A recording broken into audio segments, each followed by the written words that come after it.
बड़े मंथन के बाद, बहुत विचार विमर्श करने के बाद ये प्रधानमंत्री फसल बीमा योजना मैंने आपके सामने प्रस्तुत की है मेरे भाइयों।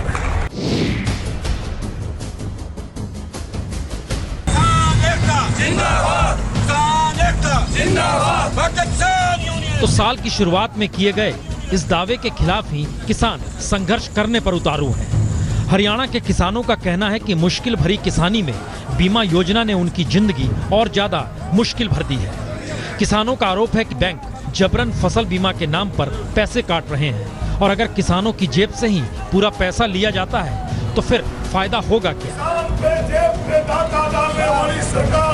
क्योंकि ये हेक्टेयर के हिसाब से 2500 रुपये करते हैं, वो एक थोपने वाली कार्रवाई है। क्योंकि जिसने लोन वगैरह लिया हुआ है, फसल पर पैसा लिया हुआ है ज़मीन पर, वो उसको ज़बरदस्ती काट रहे हैं और उसको थोप रहे हैं। ये एक गलत है। प्रधानमंत्री योजना चलाई है इन्होंने, किसान बीमा।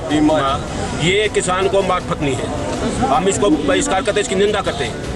सरकार प्राइस बोझ को अगर बीमा करना, सरकार अपनी तरफ से करे किसान का बीमा।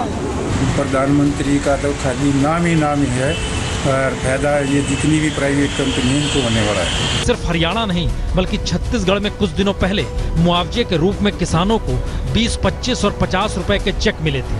तो कई किसानों ने पूरी योजना पर ही सवाल खड़े कर दिए। ये अलग बात है कि किसानों से 2% लिया जाता है, बाकी 8% केंद्र और राज्य सरकार भरती है, लेकिन जाता तो हमारा ही धन है, हमारे कर के पैसे से ही जाता है। तो ये बीमा योजना किसान के लिए नहीं है, ये सरकारें मिलकर के बीमा कंपनियों को लाभ पहुंचाती है, क्योंकि निजी बीमा क्षेत्र में ये बीमा कंपनियां बीमा करती हैं। छत्तीसगढ़ और हरियाणा में तो बीजेपी की ही सरकार है, लेकिन मुश्किल ऐसी कि सरकार भी हाथ पर हाथ धरे प्रधानमंत्री की योजना को सफल करार देने में ही लगी है।